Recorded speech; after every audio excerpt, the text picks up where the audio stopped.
Yo, salut tout le monde, c'est Gata Volgar, j'espère que vous allez bien, moi pour ma part ça va, j'espère que vous avez passé une agréable journée. Aujourd'hui on se retrouve pour le débrief du match Paris Saint-Germain-Girondins-Bordeaux, c'était une rencontre qui comptait pour la 28e journée de Ligue 1 Uber Eats, victoire des Parisiens 3-0 au Parc des Princes, l'ouverture du score de Kylian Mbappé à la 24e minute, 52e Neymar fait le break et la 61e Leandro Paredes termine le travail avec ce résultat. Pas de changement, le club de la capitale reste premier avec 65 points, 20 victoires, 5 matchs nuls et 3 défaites, 15 points d'avance sur l'OM 2e et sur l'OGC Nice 3e. Que dire de cette prestation face aux Bordelais. Avant le match c'était chaud, le collectif Ultra Paris qui a mis des banderoles envers la direction, envers les joueurs, ce qui est pour moi normal. Moi je trouve ça pas du tout choquant. Il y en a, ils disent c'est inadmissible qu'on siffle Messi, qu'on siffle Neymar, s'ils sont là c'est pas pour rien, s'ils sont là ils sont pas pour rien, mais arrêtez de nous prendre pour des cons. Et tu vois bien, t'as vu le match qu'ils ont fait contre le Real, ils ont été mauvais, ils ont été pourris. Messi il a fait quoi contre le Real? Neymar il a fait quoi? À part sa passe décisive sur le but de Mbappé, il a fait quoi du match? Il s'est pas bougé le cul, il a pas mouillé le maillot. Et c'est pour ça que les sifflets ils sont envers ces joueurs.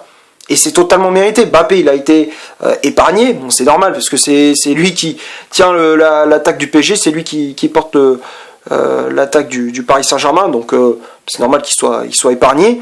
Mais Messi, Neymar, ils ont leur part de responsabilité et c'est normal quoi. Enfin ils sont responsables de cette élimination quoi. Alors il n'y a pas que, mais ils sont quand même une partie responsable quoi. Après pour entrer dans le cœur du sujet, parler du match, de la tactique, tout ça. La première période, Bordeaux avait a eu des occasions d'entrer avec le sud-coréen Wang ou encore Yacine Adli, ou même sur coup de pied arrêté avec Guy Lavogui. Heureusement pour nous, ça passe c'est bon, la tête sur un corner, Guy Lavogui avait repris ses ballons de la tête, mais ça passe à côté du cadre de Navas. Gardien costaricien qui a été tout de même sollicité sur des frappes, comme je disais, de Wang ou encore de Adli.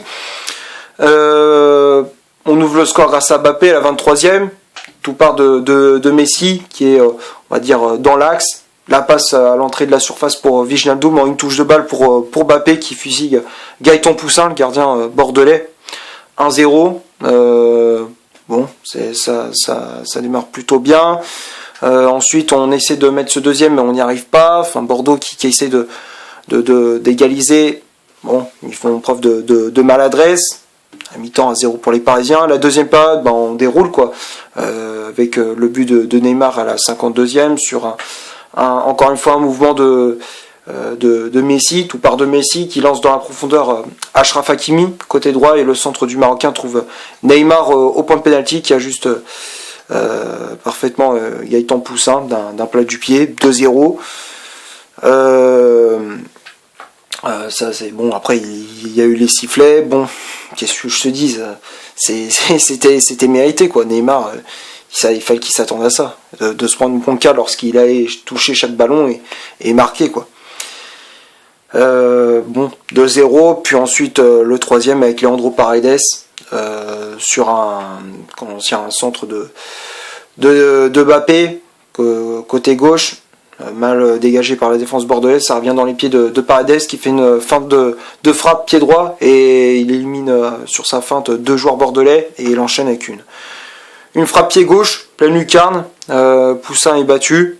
3-0. Là c'est on a plié la rencontre. Après on a fait tourner. Pochettino qui a fait ses changements. Il y a eu l'entrée en jeu de Diallo, de Kerrer ou encore du fantôme Draxler. Donc voilà, mais la cicatrice, la blessure, elle aura du mal à cicatriser. Hein. Là, je vous le dis, la fin de saison, ça franchement, elle sera vraiment amère. Enfin, elle est déjà amère. On va passer maintenant à la composition d'équipe que Mauricio Pochettino a aligné pour cette rencontre. Donc ça a été un 4-3-3 avec Navas dans les buts. Comme par hasard, il le met contre Bordeaux. Alors j'aurais préféré voir Navas en Ligue des Champions, parce qu'on sent que, on sait très bien que Navas, il a beaucoup plus d'expérience que Donnarumma, parce que bon, match retour, le PSG, généralement, il y a la peur, ils ont le trac, ils ont le stress, les joueurs. Mais on sait très bien que Navas, pour ces matchs-là, enfin, il connaît cette pression, il sait comment ça se passe. Donc, j'aurais préféré voir Navas contre le Real que contre Bordeaux, quoi. Donnarumma contre Bordeaux, ça m'aurait pas choqué. Par contre, Navas, pas titulaire contre le Real, ça m'a un peu choqué. Ensuite, la défense, Marquinhos, Kimpembe pour la charnière centrale. Marquinhos qui avait le brassard capitaine, les latéraux Hakimi à droite, Nuno Mendes à gauche, Danilo en 6, Paredes et Wijnaldum en 8, et le trio d'attaque, Messi en faux numéro 9, Mbappé ailier gauche, Neymar ailier droit. Comme je disais, il y avait l'entrée en jeu de Diallo à la place de Nuno Mendes, Kerrer à la place d'Hakimi et Julian Draxler à la place de Jorginho Wijnaldum. Pas grand chose à dire. Qu'est-ce que je te dis de cette compo? J'ai fait à peu près le tour. C'est vrai qu'il y a eu des changements, comme je disais, Navas à la place de Donnarumma, Wijnaldum à la place de Verratti. Il y avait pas mal de changements. On va passer maintenant au stade de cette rencontre. On va commencer par le PSG, 57% de possession de balle, 2 corners, 10 tirs au total dont 5 tirs cadrés, 3 hors-jeux signalés côté bordelais, 43% de possession de balle, 4 corners, 10 tirs au total donc 5 cadrés, 5 hors-jeux signalés. Qu'est-ce que je te dis pour les stats? On a fait tourner, quoi. Dès qu'on mettait le pied sur le ballon, on faisait courir cette équipe bordelaise, et puis derrière on arrivait à planter, à être tranchant dans la finition. C'est ce qu'on n'a pas fait contre le Real en LDC.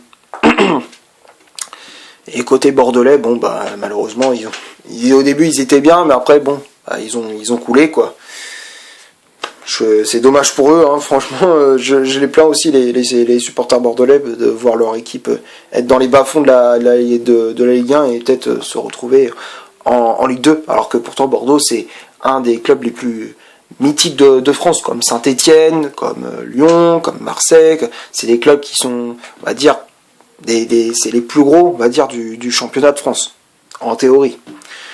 On va passer maintenant au top et au flop de cette rencontre. Après, qu'est-ce que je te dis, l'équipe dans l'ensemble dans ce match a été bonne. À part Wijnaldum qui a été encore une fois transparent malgré sa passe décisive sur le but de Mbappé. Wijnaldum décevant.